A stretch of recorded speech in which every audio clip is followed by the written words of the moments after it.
Ballot paper पे जब चुनाव नहीं हो रहा है तो मेरे पास कोई विकल्प नहीं है। तो हमारे पास विकल्प क्या है?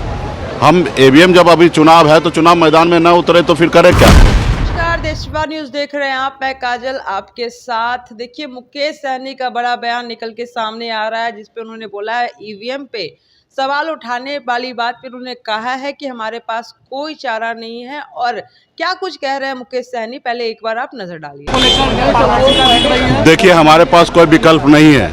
देश में अगर जनता या नेता कोई चीज़ का विरोध कर रहा है तो जो टॉप पे बैठा है, चाहे चुनाव आयोग हो, देश के प्रधानमंत्री हो, इन्हीं को निर्णय लेना है।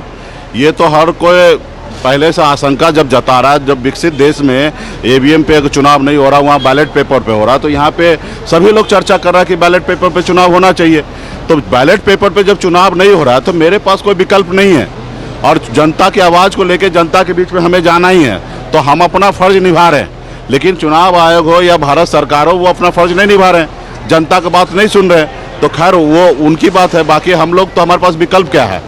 हम ईवीएम जब अभी चुनाव है तो चुनाव मैदान में न उतरे तो फिर करें क्या?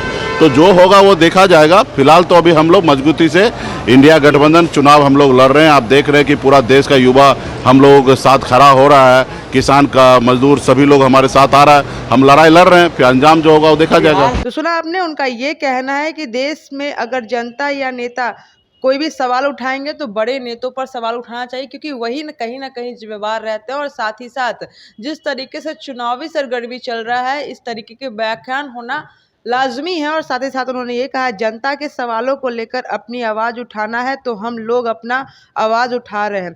और सरकार के एक अधिकारी हैं, शिक्षक और बच्चे दोनों उनसे परेशान हैं। आज भी एक स्कूल से शेखपुरा जिले से खबर आई, कई बच्चे बेहोश हो गए गर्मी के कारण। और के पाठक इतनी भीषण गर्मी में स्कूल खोल के रखते हैं। देखिए, के पाठक जी को हम समझते थे कि अच्छा ऑफिसर है, पहले कुछ अच्छे निर्णय लिए थे, हमें लगा कि अच्छे हैं। लेकिन अभी जो बाद के दिनों में जो उनका निर्णय हो रहा है, हमको लग रहा है कि शिक्षक को परेशान कर रहे हैं, अपना वर्चस्व कायम कर रहे हैं। वो अपने आप को बता रहे कि हमसे बड़ा कोई बिहार राज्य में ऑफिसर नहीं है। इस तरीके से फरमान दे रहे, सुबह 6 बजे स्कूल पे वो पहुंचना है। आप समझिए कि 6 बजे पहुंचना है तो बच्चे लोग कितने सुबह उठना, खाना पीना खाना। कितने बच्चे को मैं इंटरव्यू सुन रहा हूँ कि बगैर खाना पीना नाश्ता किए स्कूल जाना पड़ता है। तो ये सारे चीज़ें कहीं ना कहीं सही नहीं है।